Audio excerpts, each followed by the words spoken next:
Hello guys. तो episode की starting में हम एक काफिले को देखते हैं जो कि रास्ते से गुजर ही रहा होता है और फिर तभी एक सेवक उसके अंदर बैठे आदमी को इन्फॉर्म करता है कि अब हमें आगे कहाँ जाना होगा। जिस पर वो आदमी अपने एक छोटे से बक्से को खोलता है जिसके अंदर कुछ चीज थी और अब वो उससे कहता है कि आगे का काम तुम ही करोगी, जाओ जाकर उन लोगों की लोकेशन को ढूंढो। और इसी के साथ सीन शिफ्ट होता है दूसरी तरफ हम योंगजी को देखते हैं जिसको किसी ने बांध रखा होता है और अब हमें पीछे की बात दिखाई जाती है कि आखिर उसके साथ क्या हुआ था जब प्रिंसेस ने उसे ये बताया था कि वो यहाँ की प्रिंसेस है और अब जैसे कि तुम आई हो तो तुम्हारी खातिरदारी तो करनी ही होगी ना। तो क्यों ना अब हमें गेम खेले और सीधा वो उसे डोंगयांग की फिर इस बॉल को योंगजी के ऊपर फेंक देती है, लेकिन योंगजी उसे नहीं रोक पाता है जिस वजह से वो नीचे गिर जाता है। और फिर तभी प्रिंसेस उसके पास आती है और उससे कहती है कि तुम्हें हराना तो कितना ज्यादा आसान है। और इसी के साथ वो बेहोश हो गया था। जब उसे होश आया तो उसके सामने वही लोग थे, इसका मतलब उन्होंने उसे बांध के रखा है। यही दूसरी तरफ हम याओ को देखते हैं जिसके सामने वही लड़की आती है और उसका नाम लिली होता है और वो उससे कहती है कि हमें जल्दी से जल्दी उस फ्लावर को ढूंढना होगा। जिसके बाद प्रिंसेस उस फ्लावर को राजा को दे देगी और फिर शायद वो राजकुमारी को एक्सेप्ट कर ले और उसकी बातों को स्वीकार कर ले। जिस पर याओ कहता है कि तुम्हें नहीं लगता कि इसमें जो भी सब लिखे हुए हैं वो तो हमें पढ़ना भी नहीं आता है, तो आखिर हम उस फ्लावर को कैसे ढूंढेंगे। जिस पर लिली कहती कि नहीं, अगर कुछ भी हो जाए हमें वो फ्लावर ढूंढना ही होगा, चाहे उसके लिए हमारी जान भी क्यों न चले जाए।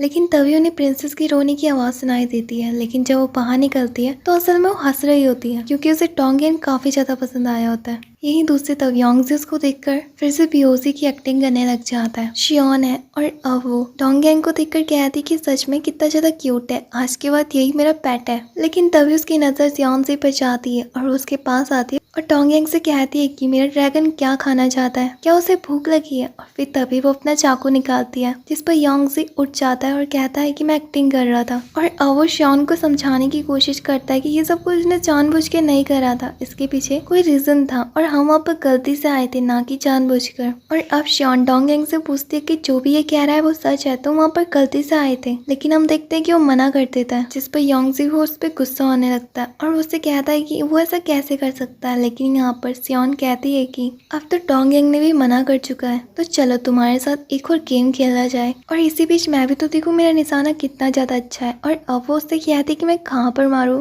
यहाँ हम देखते हैं कि शियोन थोड़ा पीछे जाती है और उसके ऊपर नाइफ फेंक देती है, लेकिन वो बचते बचते बच जाता है। और अब शियोन कहती है कि लगता है मेरा निशाना नहीं लगा है, क्यों ना फिर से ट्राई करा जाए। और इस बार उसके पास 3 नाइफ होती है। योंगजी उसे ये करने से मना करता है, लेकिन तब तक वो अपना नाइफ फेंक देती है। और अब हम अगले सीन में देखते हैं कि योंगजी उसे कहता है कि वो तुम्हारी मदद कर सकता है अगर तुम मुझे जाने दो तो। वैसे भी तुम्हें एंशिएंट लैंग्वेज पढ़नी नहीं आती है ना, तो मैं पढ़ सकता हूँ जो भी तुम्हारे मैप में लिखा है, क्योंकि मैंने उसके बारे में बचपन में पढ़ा भी है। और जिस पर प्रिंसेस उसकी रस्सी खोल देती है और उसे कुछ कपड़े देती है और कहती है कि आज से तुम मेरे नौकर हो और अपनी बातों से मुकरना भी मत। और फिर तभी दूसरी तरफ हम एक स्क्रेक्रॉ को देखते हैं जिसके अंदर से 2 छोटी छोटी सी चीज बाहर निकलती है और अब वो छोटे से क्रिएचर उनका आगे तक भी पीछा करते हैं। दूसरी तरफ हम देखते हैं कि वो एक फ्लावर की खोज में निकले होते हैं। यहाँ पर मुझे तुम्हें जितना बताना था मैंने बता दिया, इसके आगे मैं नहीं जा सकता हूँ और अब किसी और दिन मिलेंगे। लेकिन तभी शियोन उसके गले में अपना नाइफ रख देती है और कहती है कि जो एक दिन मेरा नौकर बन गया वो हमेशा ही रहता है, तो तुम्हें मेरे साथ आना होगा। यहाँ पर योंगजी सोचता है कि वो पहाड़ी बहुत ज्यादा पॉइजनस लग रही है और शायद हम ऊपर चढ़ते चढ़ते वहाँ पर हमें बहुत सारे क्रिएचर्स भी देखने को मिले। लेकिन ये मेरी बातों को कहाँ सुने। राजकुमारी के पास एक बड़ी सी चीज होती है जिस पर याओ उससे कहता है कि इसे मैं पकड़ सकता हूँ क्योंकि आगे रास्ता बहुत ज्यादा खतरनाक है, लेकिन शियोन उसे मना कर देती है। और अब हम दूसरी तरफ उसी आदमी को देखते हैं और उसी के पास वो क्रिएचर्स भी आते हैं, यानी कि वो क्रिएचर्स उसी ने ही भेजे थे। वो उसे बताते हैं कि राजकुमारी और उसके लोग कुछ खजाने को लेकर पहाड़ी में जा रहे हैं जो कि बहुत ज्यादा पॉइजनस है। जिस पर वो लड़का कहता है कि ठीक है।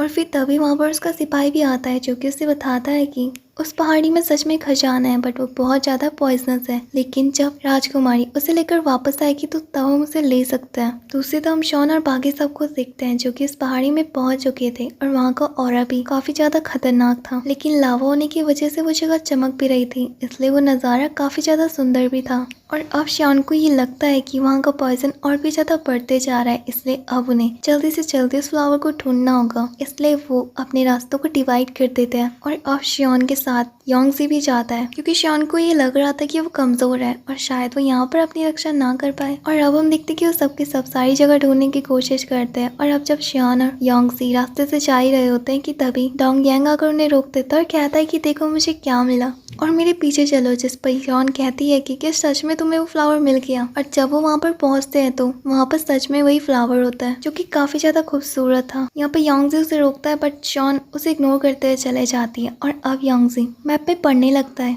तभी उसे पता चलता है कि वो जो फ्लावर है वो इतना बड़ा नहीं है साइज में। इसका मतलब उस फ्लावर ने इस टाइम पर बहुत ज्यादा स्ट्रेंज ऑरा अपने अंदर एब्जॉर्ब करा हुआ है और शायद उसे अचानक से तोड़ने पर कुछ गड़बड़ ना हो जाए। इसलिए अब वो शॉन को वहाँ पर जाकर रोकता है और उसे समझाता है कि इस फ्लावर साइज में बहुत ज्यादा बड़ा है। इसका मतलब इसने अपने अंदर स्ट्रेंज एनर्जी को एब्जॉर्ब करके रखा हुआ है। हमें नहीं लगता कि हमें इसे हाथ लगाना चाहिए। लेकिन तभी योंगजी के हाथों से वो टच हो जाता है और अब वो उससे पकड़ देता है। लेकिन तभी वो देखते हैं कि एक बहुत बड़ा स्नेक वहाँ पर आ जाता है। और इसी के साथ आज की एक्सप्लेनेशन खत्म होती है। अगला वर्ड चैनल में जल्दी आने वाला है, इसलिए चैनल को सब्सक्राइब करके वीडियो को लाइक करना मत भूलना।